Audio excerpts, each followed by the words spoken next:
Olá, sexto ano, tudo bem com vocês? Hoje, na aula de Geografia, eu vou fazer com vocês uma retomada do que foi trabalhado durante o ano, né? Quais foram os conteúdos que nós trabalhamos durante o ano. E vocês vão perceber que nós aprendemos muito, né?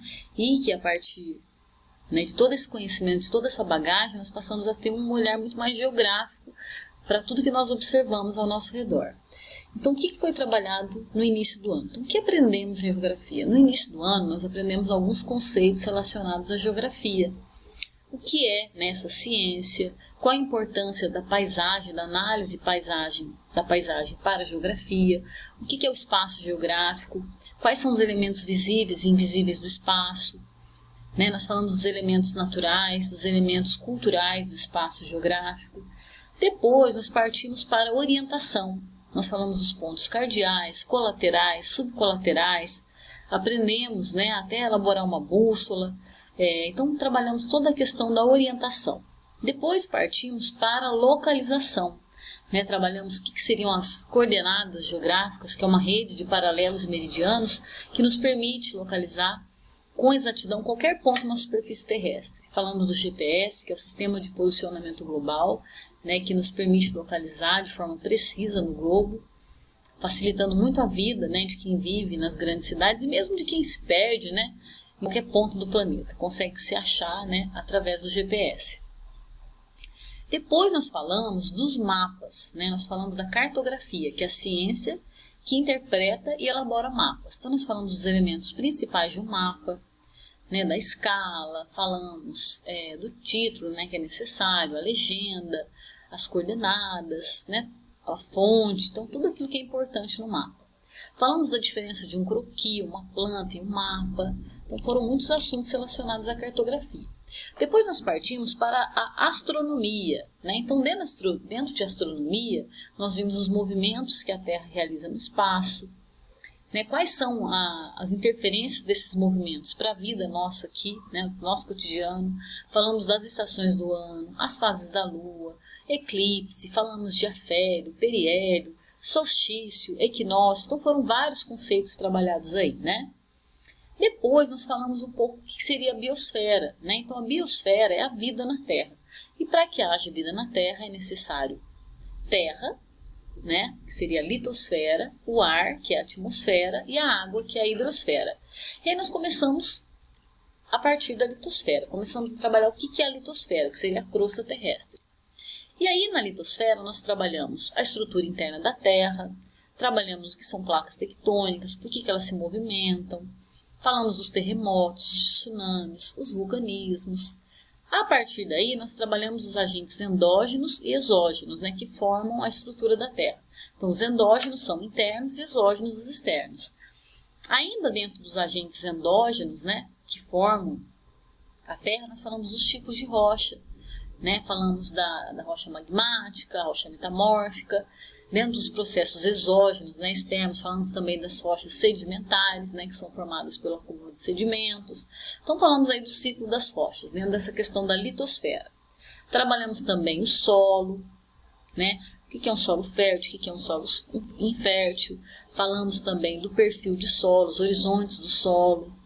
Falamos dos tipos de erosão, que a crosta ela sofre, Falamos dos tipos de intemperismo químico, físico, biológico.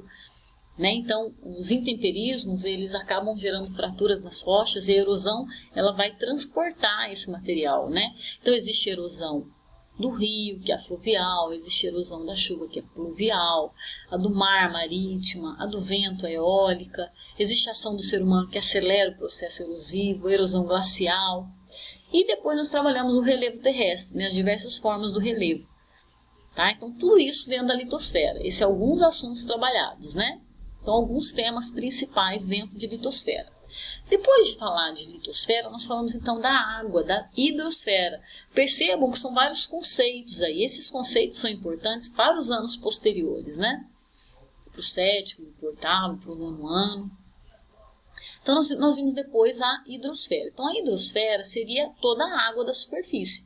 Falamos de mares abertos, fechados, interiores.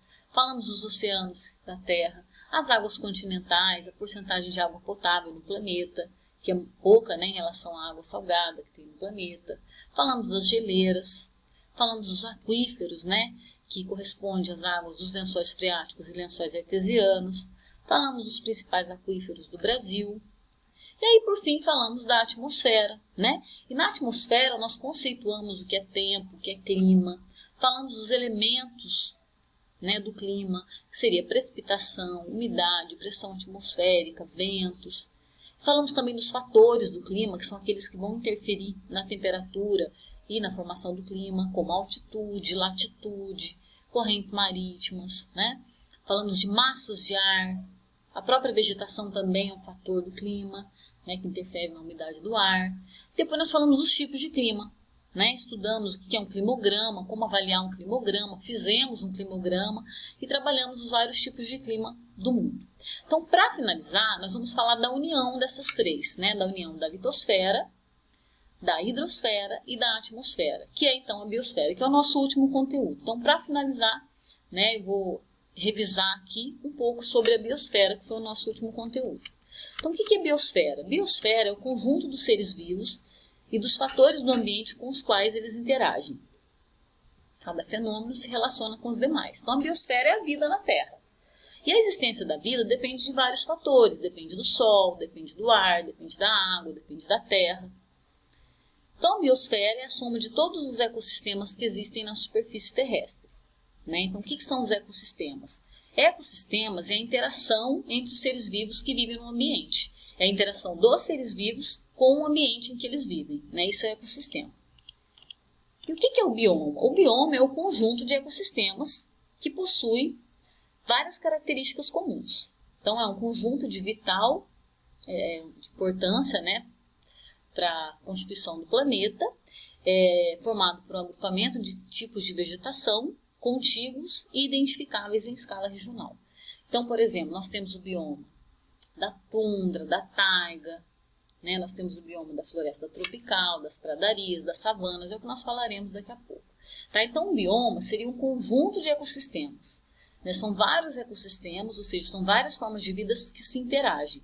E um bioma, ele tem algumas características que lhe são específicas, né? Ele tem uma vegetação predominante, um tipo de fauna predominante. Agora, o que é a biomassa? Biomassa é a quantidade de vida existente no bioma. É a quantidade de matéria viva existente em determinada área. É constituída de todos os seres vivos, principalmente de vegetação. Tá? Então, é a quantidade de seres vivos existentes em um hectare ou metro quadrado de um bioma ou ecossistema. Tá? Então, a quantidade de matéria viva. Por exemplo, a floresta tropical tem uma biomassa maior do que, por exemplo, a savana, né? A quantidade de matéria viva. E o que é a biodiversidade? A biodiversidade é a diversidade de espécies que existe em cada bioma, é a variedade de seres vivos. Geralmente, as regiões mais quentes e úmidas têm uma biodiversidade maior, por isso que as florestas tropicais têm uma maior biodiversidade, né? Porque normalmente elas são mais úmidas e mais quentes, né, que outros tipos vegetacionais. Tá? Então, ela é mais quente e mais úmida. Então, biodiversidade refere-se à variedade de seres vivos, né, à diversidade de espécies, né, tanto de fauna quanto de flora. Agora, vamos falar aqui dos principais biomas mundiais. Então, vamos começar com a tundra. A tundra é um tipo de vegetação que ocorre nos extremos do globo. É uma vegetação rasteira que pouco se desenvolve devido a rigidez do clima, que é um clima polar, né? Ele se desenvolve só no clima polar.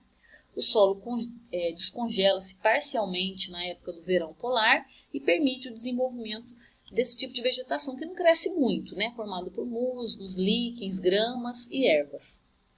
A fauna é constituída principalmente por renas, ursos polares e lobos no Polo Norte e pinguins, focas e leões marinhos no Polo Sul. Agora, o que são as florestas temperadas? São aquelas que ocorrem nas zonas climáticas temperadas, principalmente entre os trópicos e os círculos polares, né? Então, ocorre principalmente nessas áreas. A floresta temperada é aquela que se desenvolve em um tipo de clima em que as 4 estações são muito bem demarcadas. E esse tipo de vegetação, as folhas caem no outono, é uma forma de defesa, um mecanismo de defesa da planta. Então, antes de chegar o inverno, né, as folhas caem, e por isso ela é chamada de floresta decídua ou caducifólia, né? Então as folhas não são perennifólias, não são perenes, tem uma época do ano que elas caem. E as árvores mais comuns são o carvalho, a faia, a nogueira, então ocorre nesse clima temperado. A fauna é composta de esquilos, lobos, raposas, répteis e diversas aves. A taiga é a floresta chamada de boreal, ou floresta de coníferas, né? Porque são florestas em forma de cone, é um cone, o fruto também em forma de cone, a pinha, né? Então são os pinheiros. Tem uma pouca variedade de plantas, é mais homogêneo, né? Uma vegetação de grande porte, é fácil a penetração, uma vegetação que sofreu muito desmatamento por causa do uso dessa madeira para produção de papel, e se desenvolve em regiões de clima mais frio e é composto por uma fauna com lobos, martas, linces, ursos, lebres, raposas e diversos outros tipos de animais. As pradarias são constituídas pelos prados, ou seja, os campos, né? No Brasil são chamados de campos sulinos, né? Ocorrem mais nos estados do sul. Então a vegetação ela é formada por gramíneas e herbáceas, uma vegetação mais rasteira. Então ocorre num clima mais frio, né? Um clima temperado, e no caso do Brasil, subtropical. Tá? Então são as chamadas pradarias, são os prados. A fauna é composta de gaviões, corujas e outras aves, búfalos, antílopes, toupeiras, coiotes, e aqui está mostrando então as pradarias. No sul do Brasil elas se desenvolvem nesse tipo de relevo, né? São as coxilhas, as colinas. As savanas, né? No Brasil ela recebe o nome de cerrado. Tá? Então as savanas é uma vegetação arbórea, são árvores, algumas de grande porte e algumas são arbustivas, com troncos retorcidos. O clima que se desenvolve é um clima tropical, uma região em que as estações são duas estações bem demarcadas, um verão chuvoso e um inverno seco. A fauna é formada por leões, rinocerontes, zebras, girafas, antílopes e outros animais. São os maiores mamíferos do globo que estão lá nas savanas africanas, né? E aqui no Brasil são capivaras, lobos-guarás, tamanduás, antas, então aqui são chamados de cerrado. As florestas tropicais são as mais biodiversas do globo, tem a maior biodiversidade, é uma floresta mais densa, mais fechada, que se desenvolve em clima equatorial e clima tropical úmido, com uma fauna riquíssima. É o caso, por exemplo, da floresta amazônica e da Mata Atlântica aqui no Brasil. Também a floresta do Congo, né, a floresta na região lá do Sudeste Asiático, ocorre em regiões de clima tropical. E o que são os desertos? Os desertos são aqueles em que a vegetação pouco se desenvolve pela aridez do clima, né? Então, uma vegetação rara, chamada de xerófila ou xerófita, adaptada à escassez de água, então com clima árido ou desértico, com chuvas esparsas e irregulares. E a fauna é composta de camelos, lagartos, cobras, roedores e outros. E aqui está mostrando, né, esses principais biomas, né? Então aqui nós temos a tundra, aqui a taiga, aqui a floresta temperada, aqui a vegetação mediterrânea, que também é adaptada mais a clima seco, mais arbustiva, aqui os desertos, aqui a floresta tropical, né? Aqui a floresta do Congo, a floresta amazônica, a Mata Atlântica, aqui o cerrado, aqui as savanas. Aqui se desenvolve uma vegetação de montanha, que é uma vegetação de altitude. Conforme vai aumentando a altitude, a vegetação vai mudando de feição, ela vai ficando mais rala, né? Conforme vai ficando maior a altitude, menor a temperatura, a vegetação se desenvolve menos. Tá? Então, uma vegetação compartimentada. Então, aqui eu fiz um resumo geral dos principais biomas mundiais e fiz, né, uma síntese do conteúdo que foi trabalhado durante o ano. Tá bom? Então, espero que vocês tenham aprendido bastante, né? Foram muitos conteúdos estudados juntos, né, com vocês. E, da mesma forma que vocês aprenderam, eu também aprendi muito com vocês. Até mais, um beijo e boas férias para vocês.